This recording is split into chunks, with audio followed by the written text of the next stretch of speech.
Transparent background text effect को बनाने के लिए सबसे पहले हम कैनवा को ओपन कर लेंगे। यहाँ कैनवा में न्यू प्रोजेक्ट को ओपन करेंगे। अगर कैनवा प्रो आपके पास नहीं है तो आप 1 मंथ के लिए कैनवा प्रो फ्री भी यूज कर सकते हैं। यहाँ पर अपनी कोई पिक्चर इस फ्रेम में ऐड कर लेनी है और इसके साइज को इंक्रीज करके इस फ्रेम में फिट कर लेना है। फिर लेफ्ट साइड में टेक्स्ट पर क्लिक करना है, फिर ऐड अ हेडिंग पर क्लिक करके एक टेक्स्ट बॉक्स ऐड कर लेना है और इस टेक्स्ट बॉक्स में अपना टेक्स्ट टाइप कर लेंगे। इसके साइज को इंक्रीज कर लेंगे। इसका फॉन्ट भी चेंज कर लेना है। मैं इसको एंटन फॉन्ट दे दूंगा और इस टेक्स्ट का कलर भी चेंज कर लेना है। मैं इसको यहाँ व्हाइट कलर दे दूंगा और इसके साइज को थोड़ा और इंक्रीज करके इसको यहाँ पर सेट कर लेना है। फिर इस टेक्स्ट पर राइट क्लिक करेंगे, इसको कॉपी कर लेना है। यहाँ पर एक न्यू पेज ऐड कर लेंगे और इस पेज पर वो टेक्स्ट पेस्ट कर देंगे। फिर ऊपर शेयर पर क्लिक करना है, फिर डाउनलोड पर क्लिक करना है और यहाँ से इसको PNG सिलेक्ट कर लेंगे और यहाँ पर ट्रांसपेरेंट बैकग्राउंड को टिक कर लेना है और यहाँ से सेकंड पेज को सिलेक्ट कर लेंगे और फिर डाउनलोड पर क्लिक करके इसको डाउनलोड कर लेना है। जब ये फाइल डाउनलोड हो जाए तो इस पेज को यहाँ से डिलीट कर देंगे।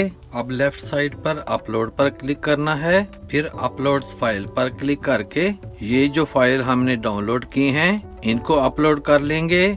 जब ये फाइल अपलोड हो जाए तो इस पर क्लिक करके इसको इस फ्रेम में ऐड कर लेंगे। फिर लेफ्ट साइड में एप्स पर क्लिक करना है और सर्च में इमेज कलराइजर लिखकर सर्च करना है। यहाँ से इस ऐप को ओपन कर लेना है।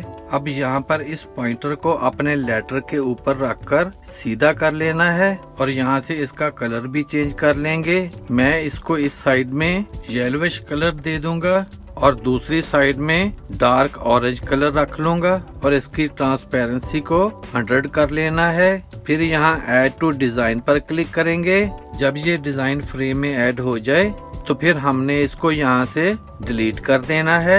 फिर इसके साइज को इंक्रीज करके इस टेक्स्ट में फिट कर लेंगे ताकि पहले वाला टेक्स्ट इसके साथ कवर हो जाए। फिर यहाँ लेटर पर क्लिक करके शो लेयर्स पर क्लिक करना है।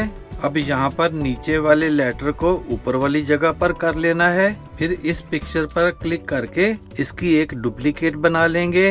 अब इस डुप्लीकेट वाली पिक्चर को नीचे वाली जगह पर कर लेना है और इस टेक्स्ट को ऊपर कर लेंगे। अब इस पिक्चर पर क्लिक करके इसकी बैकग्राउंड रिमूव कर लेनी है। फिर टेक्स्ट पर क्लिक करेंगे और यहाँ इफेक्ट्स पर क्लिक करके इसको होलो वाली इफेक्ट दे देंगे और यहाँ से इसकी थिकनेस को रिड्यूस कर लेंगे तो हमारा ट्रांसपेरेंट इफेक्ट टेक्स्ट बनकर रेडी हो जाएगा।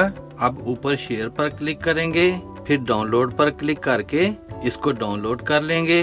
तो ऐसे आप किसी भी पिक्चर को ट्रांसपेरेंट इफेक्ट टेक्स्ट में कन्वर्ट कर सकते हैं। वीडियो अच्छी लगे तो सब्सक्राइब करें मेरे इस चैनल को और वीडियो को ज्यादा से ज्यादा शेयर कर दें। See you in the next video. Good bye.